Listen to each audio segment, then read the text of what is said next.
I was once told that walking through a doorway could cause someone to forget even the most precious memories they had. Memories of good, memories of bad, memories of love and of loss, all tucked away neatly, stored like the worn-out blankets that were kept to dress the rainy days and bad habits that happen from time to time. Or what it felt like to rest your head on a friend's shoulder that still carries with it the creases from where you last placed your heart. Just like that. Gone within a single step. That somehow 3 beams and an imaginary line drawn across some old aching floorboards were all that stood between you and the infinite silence of the very things that once colored your mind with sound. It's funny. You can make yourself believe almost anything if you think about it for long enough. Was that you? Was that you? I was once told that the love I felt beating inside my chest was nothing more than my mind playing an unfair trick on my heart. And like a pair of dice dancing along the uneven pavement, their fate, much like yours or mine, had already been decided. That even the cracks that drew their faults between 2 opposing sides could not escape a fate that was always destined to be sealed.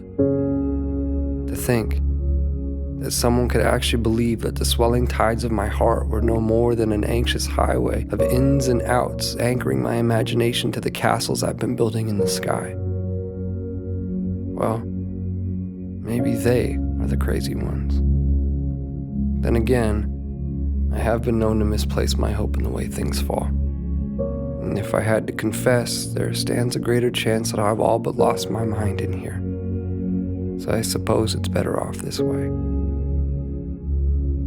Because I've always believed that the odds of finding what you seek tend to favor those who are open to seeking them in the first place. And I, for one, have never quite understood how odds stand to get even without that frame in mind.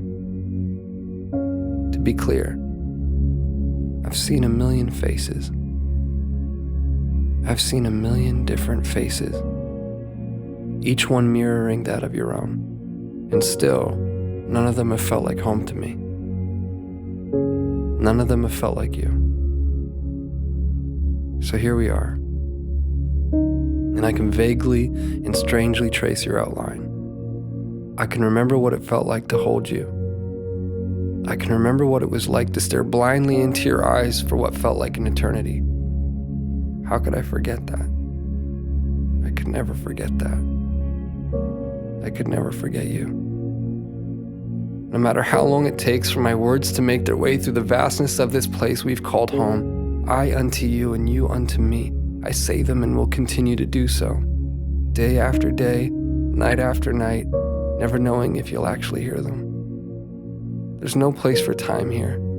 Just overlapping moments where I thought I'd found you, where I thought I heard the sound of your breath, where I felt your heart as it waited patiently for mine, retracing the steps that we left in the life before last, before our eyes closed, before the great divide, before a doorway stood between you and me.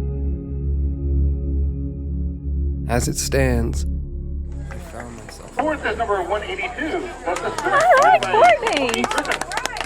But I can't bring myself to walk through this time. Not yet, at least. Not until I take one last look and see that it was you.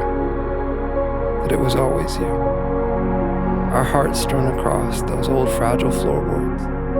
The silhouettes of each and every one of our memories playing out like a story that we both know we've seen before. I remember now.